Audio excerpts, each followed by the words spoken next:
तो आप सीएम पुष्कर सिंह धामी को सुन रहे थे, जहां पर उन्होंने मेले का शुभारंभ कहा और अपने संबोधन के दौरान कहा कि उत्तराखंड के हर क्षेत्र में अब विकास हो रहा है। तो देखिए अब आगे बढ़ेंगे, जहां पर अरविंद केजरीवाल ने पंजाब आप के सभी विधायकों को दिल्ली तलब किया है और साथ ही पंजाब में सियासी घमासान के बीच विधायकों को दिल्ली बुलाया गया। तो देखिए पंजाब में विधायकों की खरीदने की खबर सामने आ रही है, जिसको लेकर अब सियासी भूचाल आया। 18 सितंबर को पंजाब के विधायकों के साथ बैठक करने वाले हैं सीएम केजरीवाल। तो देखिए बड़ी जानकारी आपके सामने, जहां आपको बता दें पंजाब में विधायकों को खरीदने की खबर अब सामने आ रही है, जिसको लेकर अब सियासी भूचाल भी सामने आ रहा है। तो देखिए 18 सितंबर को पंजाब के विधायकों के साथ बैठक करने वाले हैं सीएम केजरीवाल।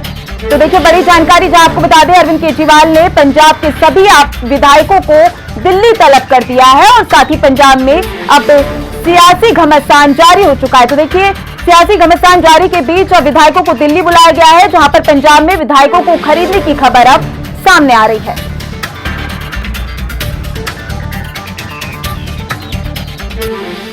और इसी पर अधिक जानकारी के लिए पंजाब के ब्यूरो चीफ ऋषि राय हमारे साथ जुड़ चुके हैं। ऋषि, क्या कुछ अभी तक जानकारी सामने आ रही है? पंजाब के जो भी आप विधायक हैं उनको दिल्ली तलब कर दिया गया है, क्या ये खबर सच है कि अब पंजाब के जो आप विधायक उनको खरीदने की कोशिश की जा रही है? जी बिल्कुल, जैसे कि पिछले दिनों से चल रहा है कि जैसे बीजेपी अपने ऑपरेशनल लोड के तहत पूरे देश की राजनीति को प्रभावित कर रही है और जो विधायक हैं दूसरी पार्टियों को उनको तोड़ने की कोशिश कर रही है, उसी तहत अब पिछले दिनी दिल्ली में भी आम आदमी पार्टी के विधायकों को खरीदने की कोशिश की गई थी और उसी तहत अब पंजाब के 35 विधायकों को खरीदने की कोशिश की गई थी और उनको 25-25 करोड़ रुपए का लालच भी दिया गया था, जिसके तहत पिछले दिनी हरपाल चीमा और 10 विधायकों ने डीजीपी पंजाब को उसकी शिकायत भी की है। और इसके बाद अब आम आदमी पार्टी के सुप्रीमो अरविंद केजरीवाल ने 18 सितंबर को आम आदमी पार्टी पंजाब के जितने विधायक हैं सभी को दिल्ली बुलाया है और उनके साथ एक बड़ी मीटिंग करेंगे वहां पे। ऋषि, अब ये माना जाए कि फिर से एक बार ऐसा हो सकता है कि पंजाब में जो सरकार है वो गिराने की कोशिश की जा रही है? जी बिल्कुल, क्योंकि जो पंजाब की आम आदमी पार्टी की सरकार है वो लगातार जो उन्होंने काम कहे थे वो कर रहे हैं और लगातार जो आम आदमी पार्टी की सरकार है उसको गिराने की कोशिश की गई थी, लेकिन वो कामयाब नहीं हो सके क्योंकि जो आम आदमी पार्टी के एमएलए हैं वो अपनी पार्टी के प्रति वफादार हैं। जी ऋषि, ज्यादा जानकारी के लिए आपका बहुत बहुत शुक्रिया। तो देखिए वहीं ज्ञानवापी पर सोमवार को हिंदू पक्षकार के हक में आए फैसले ने राजनीति के गलियारों को गर्म कर दिया है। ऐसे में उत्तर प्रदेश नवनिर्माण सेना भी इस लड़ाई में कूद गई है।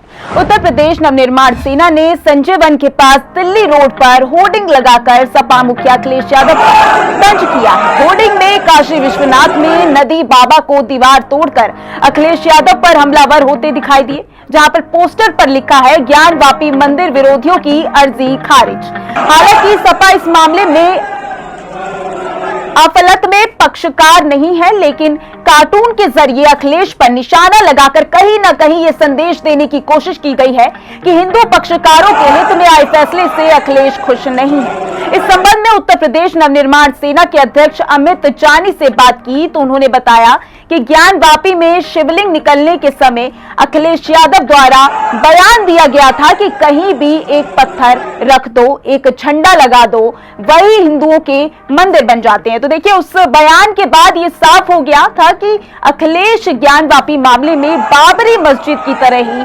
तुष्टीकरण कर रहे हैं। तो देखिए अमित जानी ने घोषणा की है कि जिस दिन ज्ञानवापी से शिवलिंग को निकाल के प्रतिष्ठित किया जाएगा, उत्तर प्रदेश नवनिर्माण सेना के हजारों कार्यकर्ता मेरठ से वाराणसी तक पैदल जाएंगे और 1.25 मन सोने चांदी का एक छतर बाबा विश्वनाथ को चढ़ाएंगे। तो वहीं केंद्रीय मंत्री फग्गन सिंह कुलस्ते ने हिंदी खबर से खास बातचीत की है और साथ ही केंद्रीय मंत्री फग्गन सिंह ने खास बातचीत के दौरान क्या कुछ कहा है, सुनिए। हमारे साथ बातचीत करने के लिए हैं केंद्रीय मंत्री फग्गन सिंह कुलस्ते जी।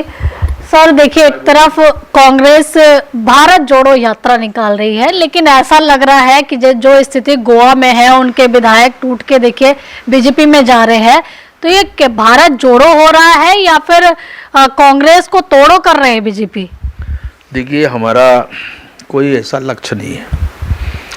हमने पार्टी में लगातार सदस्यता हमने अपने सदस्यता के लिए ओपन रखा है कि कोई भी व्यक्ति हो, हमारा लक्ष्य है भारतीय जनता पार्टी का विस्तार और देश भर में काम खड़ा होना चाहिए।